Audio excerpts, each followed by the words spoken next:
Here's another fact to examine. Where did prisons and dungeons as a form of punishment come from? The answer is lost in antiquity. In the Bible, there are numerous accounts of individuals being imprisoned, such as Joseph, Daniel, and Peter. Many nations used prisons and dungeons to punish criminals and political prisoners. The only exception is found in the time of Moses. When the Israelites crossed the Jordan River, they had a different kind of law, a substantive law based upon substance and labor, the common law, and our rights at law, which our Constitution and Bill of Rights guarantee to each and every one of us, is likewise based upon substance. The connection is seen in the axiom, quote, "If there is a remedy at law, equity may not prevail," unquote. Our common law came from England, but its roots are at Mount Sinai. Moses brought the law down from the mount, and it is recorded in Exodus 20. The next 5 chapters of Exodus contain the criminal codes. They are short and precise.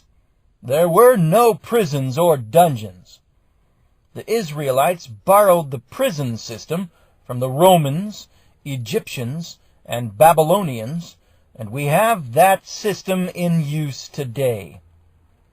The act of punishing the victim of a crime by taxing him to house, feed, and guard the criminal is adding crime upon crime, and in addition, it is unusually cruel to lock a man up like an animal. Let's examine Joe's case again.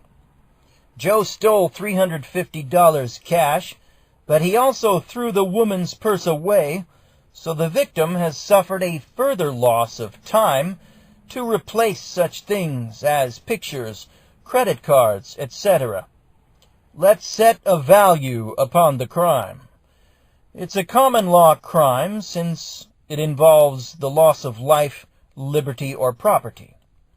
The common law is designed to restore property and to remedy damages.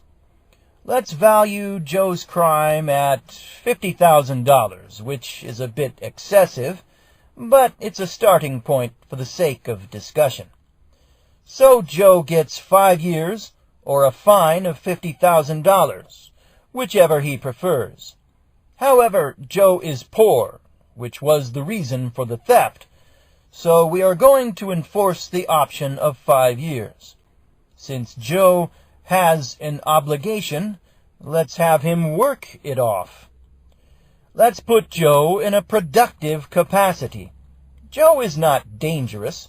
Let's teach him the dignity of work and of making restitution for the cost of his crime. Convict labor is not a new idea. It has been used before in many places, such as California.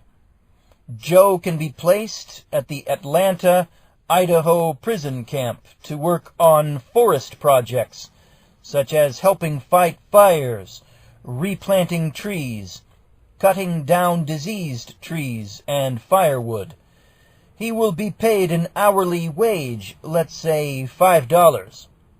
If Joe works 10 hours per day, 6 days per week for 3 years, he earns his freedom, with no parole or other strings attached. He is a free man.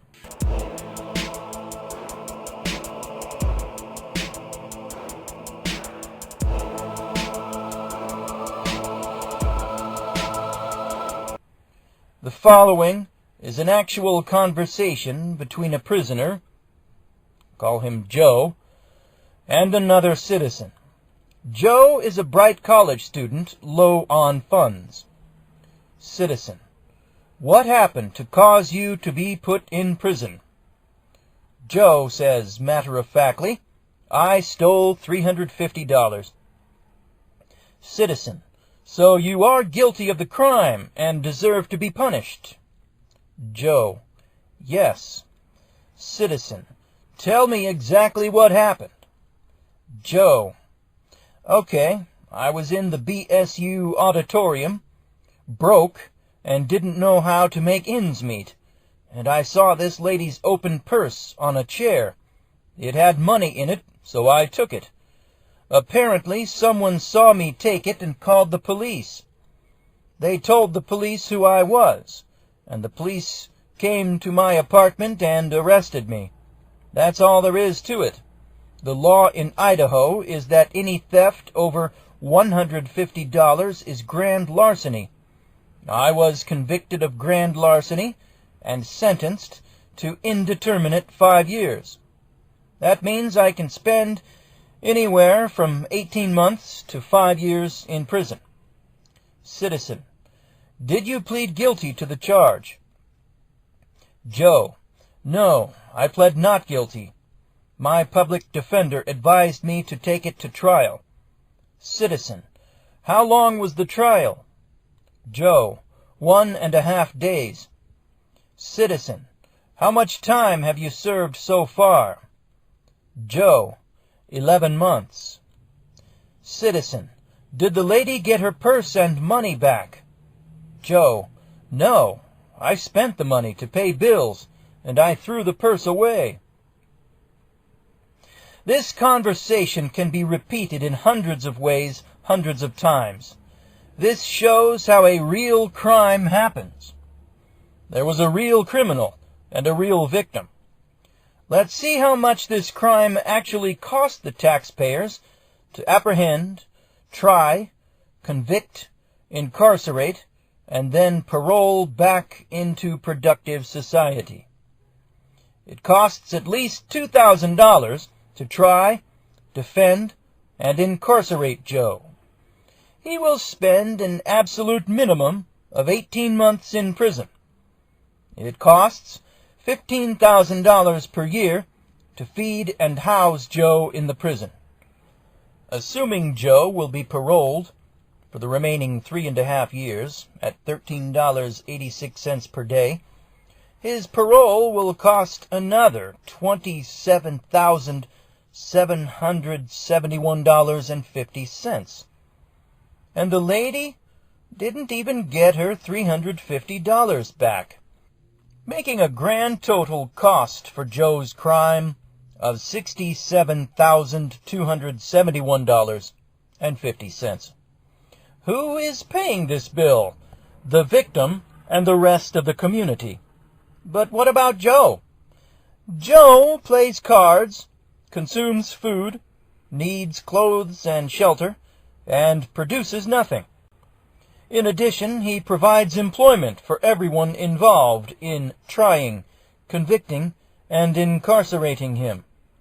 Multiply this example by hundreds, even thousands, and we can readily see how billions of dollars are wasted each year in the name of law and order.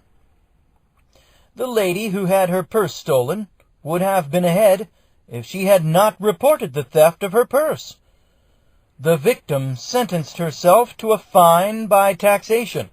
She lost her purse and the money in it, and on top of that was taxed to support Joe and the law enforcement growth industry for the next 5 years.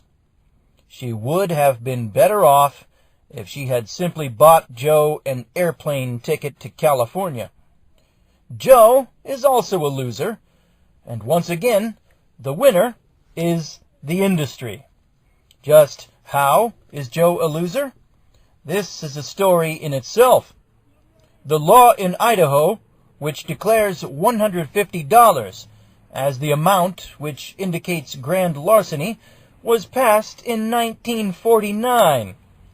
Because of inflation, his crime should now be a misdemeanor, but he is branded a felon for life. It is his first offense. Now he is in a school which teaches crime, and he has learned from his mistakes. When he comes out of prison, he will have a degree in crime. Society will be biased against him because of this mistake, and it is quite likely that he will turn to further crime to make a living. Crime pays, because most crimes are never reported, and of the few that are reported, most are not solved. Joe will be occasionally caught, and he will be a regular customer of the industry for the rest of his life. When he is caught, he will be institutionalized and forced to live in an unnatural zoo-like environment.